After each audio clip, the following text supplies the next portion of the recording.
I have 9 o'clock, and I believe we can get started. Allison, do we have some folks on board? Are we ready to go here? Yep, we have some people. Okay. All right. Well, good morning in April. For First Friday, well, you may not be able to see it, but I'm traveling down Route 1, but I'm not driving. So I'm coming to you and by motor pool this morning, and happy to get started with First Friday and all that's going on. I am pleased that we have two focuses on innovation today that we want to share with you. And should I get connected, we'll just go from one right to the other. So I want to start off with talking first, though, but it's been a good week legislatively, and I'll talk some things about this today at the state legislature. And we're working in conversations there with the Senate and the House on sharing our budget needs for cooperative extension and the importance of our program, and sharing our impact sheets and the state legislature this week. And as well, we had 3 volunteers who spent 2 days this week in Washington, D.C., learning about making presentations to legislature and sharing our extension story. And I was with them Wednesday as we visited all our national, federal legislators, and they were just wonderful, wonderful spokespersons. So it's been a big week in terms of sharing our story, and I want to just encourage each of you to continue to make those contacts, share about what you're doing in extension in all our program areas, so that we can't assume that people know what we're doing and the importance of what we're doing. It's a time when we really need to be sure that we are communicating that. So I just really encourage you and your volunteers to be engaged in that activity over the next several weeks as we go through this budget period at this time. I don't have any additional budget information to share at the moment, but that is the information that we have. So at this point, I want to turn things over to members of our innovation team. We are working through eXtension to have a statewide innovation team that's focused on innovation for us and extension as we move forward. And we're using innovation very broadly in terms of it could be program innovations, it can be the way process innovations, it can be technology innovations, or any combination of those. But really, how are we staying on the cutting edge and moving forward with innovation? And so this morning we have 2 members of our innovation team, Jen Volk, and innovation team is doing, and also an opportunity for you to be involved. So let me turn it over now to Nancy and Jen.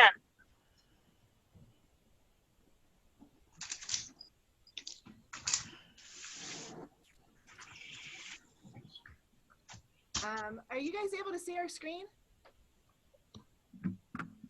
Shall we screen share? Screen share, yes. Your fingers on it. Yeah. Do that, and that, and hit computer sound, just in case. Okay. Great. So. Well, so thanks. Nancy and I are here to represent a couple members of the innovation team. So we're here to not just mention the innovation conference, but some of the things we're doing. Okay, the UD Innovation Team consists of several members. We have Bill Sissel, Cindy Collins, Renee Diaz, Karen Johnston, Christy Mannering, myself, Kimmy Moore, Carrie Murphy, Adam Thomas, Jen Volk, and Michelle Walfred. And as Michelle was just saying, innovation does have a broad definition. This is the definition that comes from a report that we're going to mention in just a minute, but it's basically a process of improving, adapting, developing, or creating a new way of doing things. So it could be a new product, a system, service, process. So it could be a small change, a big change, but basically you're doing something different to improve your end result. So the kind of a simpler definition is creativity applied to produce positive impact. So you're probably wondering, why should Extension innovate? So we all know that the world is changing. The way that we communicate with each other has changed. The way that we're communicating with our clients has changed. The way that we're educating has changed. So we just, need to look at different, the way that we're reaching people. The way that we're, communicating, our demographics have changing.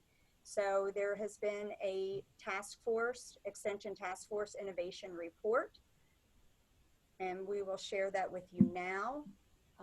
So this is just one of the pages, an excerpt of it from the report, where it's the introduction and talking about basically this definition of innovation, why Extension should innovate. And it goes into a couple of key areas, talking about leadership, the organizational culture, hiring practices, training and support, and then learner engagement. Those are the kind of the 5 main parts of this report.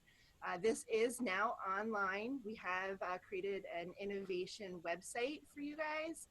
This is a place where we could share information with not only ourselves internally, but also the public and some of the innovative work that we're doing. So the link for that, and that is the next slide. Christy got this up for us this week. We can try to go to that now, just to give you a preview quickly. So it's this page right here. Again, we've got the definition, why Extension should innovate. Here's the report itself that you can access and read it. And it lists the members of our innovation team. So again, this is a place where we feel this could be a living page. We'll put some other ideas as we start coming up with innovative projects that we can share with others. And then we also, as the group got together, we were informed that Jan Seitz had given an endowment to the university, and it specifically mentioned innovation. And the innovation team was asked to consider ways to use those funds on innovative projects, or even possibly disperse the funds to other people who had innovative ideas. And so Michelle Wofford was aware of and had participated in some of these innovation conferences around the country. She went to a hackathon at Ohio State, and she really thought that was a great way to sort of have a competition to drive those innovative ideas. And so that's where we thought, well, possibly that's what we could do for our innovation conference that we do annually here. The 2017 Extension Annual Conference will focus on innovation and is scheduled for October 19th at Delaware State University in the MLK Junior Student Center. We do have representatives from both universities on the planning committee, as you can see listed there. So we basically took an excerpt of our innovation team and have those folks working on the conference, and then invited some folks from DSU to help get involved as well, since it's always a joint initiative between both universities. And so we also became aware, as we started reaching out to potential speakers who would come to this event, that there is additional money through e-extension that we could have access to if our event is an innovation event. And so Michelle Wofford's been great. She's been doing the communication, trying to make sure we can receive that additional money. We'd have to model our event off of those hackathons, but we do want to maintain some of the traditional things that we've done with our annual conference, like the lunch and the Friends of Extension awards, and don't necessarily want to do exactly the hackathon in the way that they've done it in the past. So this is going to be a hybrid event, and we're still working out those details with our conference committee. Ideas can be related to new ways to use technology, how we would organize our work or deliver content, or it could even be experimenting with new tools or resources, but it's certainly not limited to those topics. We will have more specific project rules coming out in May, as well as specific funding award amounts. So we talk about the pitch session. So it's next. coming up, Yep. Chris. So at the conference, the highlight of the end of the day will really be where our teams will pitch their ideas. And so right now, this is what we're thinking. And like we said, we still have a lot of things that need to be hashed out. But right now, if you have an innovative idea, we would like you to reach out and start creating a team. Or maybe you have a team, but you don't necessarily have an innovative idea. This is a good time to start thinking and brainstorming. We really want this, like we said, to have it be cross-institutional so that we're working with Del State. These are going to be ideas that benefit Delaware Extension. So while there will be an award that is financial in the end, it's not money for you to go shopping at the mall. It's going to be money to use to implement a project that will help us improve how we're doing things. So we're figuring out the criteria, but these projects could be cross-program areas, so it could be something that would benefit both FCS and Ag, or maybe it is just an FCS project, but it's going to benefit FCS at UD and Del State. So start thinking about different things like that. Like we said, there's no limit to what could be considered innovation. Once we roll out the rules in May, we're going to ask for folks to submit their intent to participate in this contest. So probably fill out some sort of Google form, identify who's the team, who's the key contact person for that team. And then over the summer and fall, you'll flesh out those ideas. One of the key things here, though, is what has happened in other universities, that there's been creative coaches who have worked with the teams and helped them really develop that idea. So we're going to assign each team a creative coach, and these will probably be people we're hoping from across the country who are known to be innovators. We're hoping some of these same folks will be at the conference on panels and working with us that day. But they're going to really challenge you and challenge your ideas to make sure that it is cutting edge and it is innovation, and it's not just, doing business the same way. So then once you're at the conference, you'll pitch the idea. There will be some sort of voting and the award of the winning prize or prizes. So Nancy, we know there's the FCS conference. Why don't you go ahead and speak to that? So for example, the FCS team, we have a national annual conference that conflicts with the timing of the extension conference. So if you have a conflict at the time of the conference, we still want to encourage you to pitch an idea. Everybody is still, encouraged to participate in the contest. Be creative on the way that you can pitch. Just because you can't be there, you're certainly not excluded. So contact a member of the innovation team for suggestions of ways to do so. So, and if you have any questions throughout the process, please contact one of us, and we would love to hear your ideas. Right, and the same goes too for the other start item at the bottom there. If you have an idea, but you don't really know if you fit into a team, get in touch with us, and we'll try to help people develop teams too. So we can try to find those like-minded ideas and people who can help you. Okay, so the pitch. We want it to be short, less than 5 minutes. We need it to state the issue. How does your project address the issue? And why is it innovative? What's different? We need to make sure you're telling us what's the impact, who is the audience, and what will be the impact, what's going to be the positive result. We also need a timeline and a budget for your project. And once again, the rules will be to be determined around May. So we'll have a little bit more, guidance around May. But that's basically going to be the rules at the pitch. But you'll have plenty of time to figure out what how to put this together. And like we said, if you're not physically going to be at the conference, maybe you'll be able to videotape it or have a team member do the pitch for you. Yeah, or maybe even we can come up with some type of a live remote way. Right. We might be able to remote you in. And that was the key thing about trying to go somewhere different than the Modern Maturity Center. It's having it at the Del State Conference Center, which is new. It has good IT and IT support there. So we're hoping we'll really be able to maximize our use of technology. So after the event, what I've learned from how things have happened in Ohio State and some of the other places, the winning team submits a brief narrative, basically their proposal in writing so that it's fleshed out and written down. The idea would be to implement that project within a 1-year time period. Our innovation team will be there to help you get everything rolling and moving along, because we know everyone has their own regular jobs and responsibilities. So we want this to be something that's helping you in the end and not just another project that's dragging you down. So the innovation team will be there to help you with that. And there's going to be this, it's an endowment, so funds will be available every year. So it'll be a new competition in 2018. So if your project isn't selected this year, you know, tweak it, try to make it more competitive, and go for it again in 2018. So this is our just closing slide. If you fear change, leave it here. So hopefully people are getting excited about this and having some ideas. I think it'll be a fun and different conference for us. Yeah. We can take questions if there are any. I haven't been looking if there's anything in the chat boxes.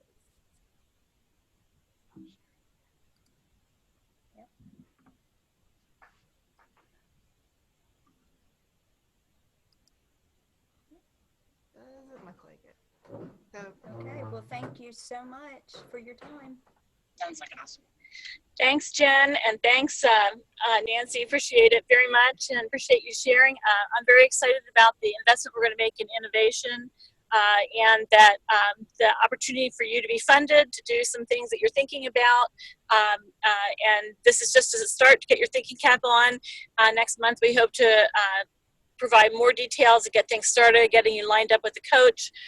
So as you're meeting with your teams, that you might put this on your agenda to talk about something that you've always wanted to do, but haven't had funds to do in terms of innovation, and we'll get things rolling with that. And ultimately, this may lead to something bigger and better in the long run. So that's our hopes with that. And I am also pleased that we have had members of E-Extension I-Core teams, which are really innovation teams. And we have had Jen Volk, who was a member of that in the past year and has worked on her project around climate change and variability, and developing an innovation around that, which when she gets that finished, we'll share on First Friday. It's getting close to being done, so we'll share that at a future time. And I want to thank members of the innovation team for working on our fall conference, which will focus on this. And I'm very excited to bring people in from across the country, extension agents such as yourself that are doing things in innovation, and share what they're doing to further foster our ideas. So thanks to the innovation team for providing leadership, and thanks Nancy and Jen for this presentation. And as I mentioned, we have these I-Core teams, and our newest Delaware representative to one of the innovation core teams is Christy Mannering. And Christy has been accepted for a specific project. And I'm now going to turn it over to Christy to share what she's working on as a member of an innovation team, and a project that will be useful for Delaware and other states as well. So Christy, thanks for joining us, and turn it over to you. Yay. Thank you, Dr. Rogers. Did you lower your, okay. We had the whole echo chamber because Adam and I share an office. There might be some extra noise because there was some damage to the farmhouse yesterday. So there's people walking back and forth looking at that so they can fix it and make it all better. But yes, as Dr. Rogers explained, I did submit a proposal to the last I-Core initiative, which is about diversity and inclusion. I hope you guys can hear me. Can you hear me? Can we hear me? Yes? Okay. Okay, turn it back on.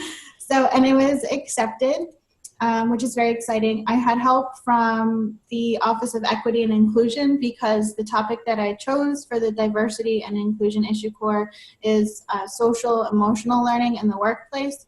I'm a web developer / communication specialist, as you know, so for me, this is a step out of my box, but on my personal side, I am getting my MPA, and I finally got my degree last year in human services, so I have a desire to learn more about character education and leadership and social emotional learning, and it all connects in the workplace.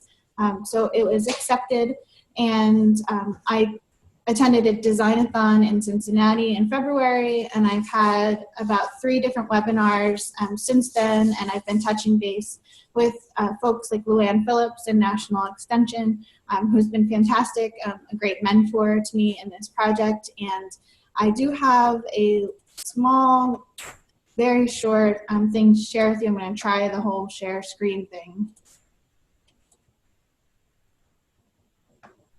Okay. Adam, can you see my screen? Okay. So, again, the issue core is diversity and inclusion. And the proposal I submitted was about social emotional learning in the workplace. Again, it did go through the Office of Equity. You can't see this part? What are you seeing? I'm seeing the issue for. Okay, we won't do that then. We'll go this way. Can you see that? Yeah. Okay. So I submitted it first to Jennifer Daniels and Adam Foley, and they're the people with the Office of Equity and Inclusion who have been helping with our workplace trainings. So they looked it over. They gave me some input. They suggested that in addition to presenting this to the workplace, that I could also down the road phase 4 or something, work with students about it. So I'm excited about that prospect as well. And there were 2 goals to this for me. So one is an internal workplace goal. Obviously, I feel that if we're all more socially aware of each other and aware of each other's emotions, and we just try to be a little bit more observant, and it might seem common sense to some and maybe not to others, but just to pay attention to what's going on around us and deciding not to be a bystander, as Jennifer Daniels has already talked to us about. And then that would foster a work environment that's just happier, and people would be more comfortable communicating with each other and talking about things that might not necessarily be comfortable, things like that. And I think it would make us more willing to collaborate, which is also always a good thing. But externally, from the extension side, all of you guys are always out in the public. You're working with our populations, whether it's with nutrition, whether it's with producers, whether it's going to Washington, D.C. and talking with policymakers. And so interacting with a great number of people of all different backgrounds, and that's a huge thing to do. And it's maybe not always common sense when you're working with different cultures, or you're working with family and consumer scientists are often working in a bilingual area. And I know they've been working really hard to reach out into the Spanish population. And so there's just different things to think about, and being socially and emotionally aware, I feel will help us to represent the organization better.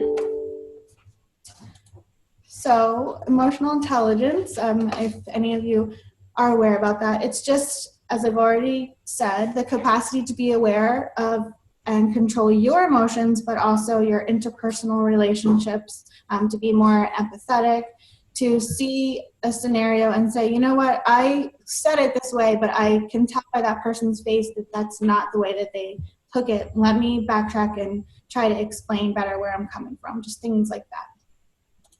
So the solution is training opportunities. Now, again, you all know I'm the web developer, so how am I going to create these? With my other background, I'm going to work on creating modules, social emotional training modules, and then developing little kits and packets and putting them online so that people can download them and access them and work with their own offices of equity and inclusion, or with their own county offices, or with their own master gardeners or master food educators, and just go through some of these modules and just try to be more comfortable, or try to figure out, are we understanding what's happening when we're in this type of situation, things like that. So I will be putting them online, making them available that way. And then also in terms of measurement, just to find out feedback, which will be very subjective, but to send out surveys, things like that. And one example is we just recently with the college had a Unity event, which I played a role in with the web. So I don't know if any of you were there, but if you were, there was a big pegboard, and there were different identifying factors around the pegboard. Are you a parent? Are you single? Are you married? What's your highest level of education? Do you like dogs? Do you like cats? Do you like science? Do you like art? Where's your country of origin? Things like that. And everyone had a piece of yarn, and they wrapped it around and put it on all of the different pegs that they identify with. And at first, people were going up, not sure what to do, looking at it and seeing all of the different yarn everywhere from other people. And then it became kind of fun. People were going up and discussing and saying, oh, look, our yarn's overlapping here. So to me, it became a very beautiful thing. It showed unity. It also showed how we're all connected. We all overlap. It doesn't matter if we start on one peg far left and end in one peg far right. At some point, it is very likely we're going to cross. So just different small things like that that don't take a lot of time but can have a lot of impact. Those are the types of training modules I'd like to pack it together in a nice little thing and then put online for people to access. So the design-a-thon I went to in Cincinnati, we had concept mapping. Adam's laughing because I sent him text pictures of this. Concept mapping forced me to think about the details. I'm a big picture person, so I knew what I wanted to start with and I knew what I wanted to be at the end, but all of those other pieces in the middle I wasn't sure on. So there was hundreds of people there from all across the country, which was super cool. I met really great people, a lot of great informants, but most people had teammates with them. So they were able to talk to each other and figure things out and bounce ideas off each other. And I was texting Adam. So it was during this process I realized I need another teammate. Jen Mills and Adam Foley and OEI obviously are very busy. They're giving me input. They couldn't be there at the conference. So this is when I asked Adam here actually to help me with the details and the nitty gritty. But this was my concept map. There were days. You probably can't see it on your screen. It's a lot of little arrows, but I have the great big piece of paper here in the office, the farmhouse, if you want to see it. And basically it talks about, okay, what kind of modules will I have? So team activities, reading assignments, case studies, skits. People do this, they could journal their journey. I think that would work really well with students.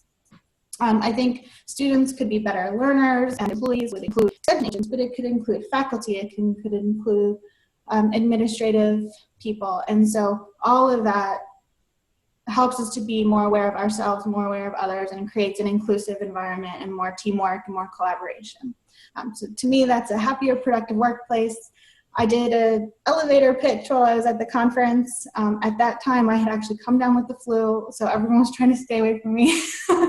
And I very quietly, worked through my elevator pitch, to which everybody there gave me their own Post-its, which I also have here, different ways I could improve the idea, ways they thought that it was a really great idea. And most of it was, Christy, slow down, you're excited. We can tell you're excited, so slow down because not everybody else understands what you're talking about. So I hope I'm describing it a little bit better for you guys. We already talked about why it's important, but this quote from a Forbes.com article says, the bottom line is that leaders must be more emotionally intelligent to be more effective and efficient at maximizing outcomes and desired results. And so if Forbes.com says it, it's not just Christy. And hopefully you can see that it's not a bad idea.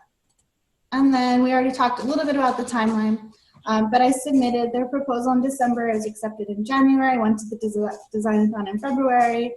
And throughout March, I've had one-on-one mentoring. A big thanks to Jen Volk because she was encouraging in the very beginning of this when I said, am I crazy? And she said, maybe, but you should still think about doing it if it's important to you. The webinar trainings are recorded, so I've been able to go back if I haven't been able to be a part of it directly. And then deliverables are, there's a project webpage that I can update. I'm going to be doing 3 different blogs, one of which I've already started, and then eventually developing a repository for the training modules. So I'm going to stop sharing because when I'm sharing, apparently I can't see chats or comments or anything.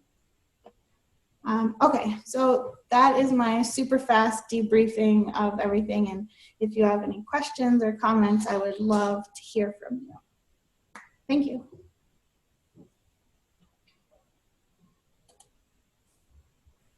Thanks, Christy, for sharing that. Thanks for taking the risk of being innovative, and that really is part of it, is taking some risks and being a little bit crazy, maybe, but taking the risk and going forward. And I think you expressed to me while you were at conference with the other innovators that it was one of the most exciting things you've done, just a very engaging environment to be in, very motivating. And I think all of us need some of that every once in a while, and to be among others from across the country who are taking leaps of faith of doing something new and different, and great to be a part of it. And I'm very pleased that we're a member of E-Extension and can be a part of this. This is an assessment that we pay as an organization, and we get these opportunities. And quite frankly, what we get out of it is more than what we put in. For example, the amount that we will get back to support our innovation conference this fall is actually more than we pay for our extension assessment. So we have really, I would say it's been an excellent investment for us. And while Christy is doing this kind of thing, and I'm excited about what it can do for us and the organization nationally and other states, Jen has done her innovation is very much related to her work as well. It related to the environment and things that are actual practices that are being done related to climate change. So the innovations and opportunities are really varied, and I'll continue to indicate when they have new calls for innovation proposals. I'll continue to put that in Directors Weekly and hope that you will see those as an opportunity to maybe step up and do something that you've always wanted to do in a new and different way with that. So we're trying to do that in state with this innovation conference that we're having, and we're going to try and do this as part of our conference to introduce ourselves to these ideas and to really help ourselves be energized by innovation here in Delaware. I know that we do a lot of innovation things, but this really goes to support it. So thanks to those who have shared today about innovation. I think we've got a good foot in the door here around innovation, very supportive of what we've got going, and I look forward to sharing more examples as we move forward with great extension work this coming. So thanks everyone, and we'll see you as we go through the month. Have a good weekend. Bye-bye.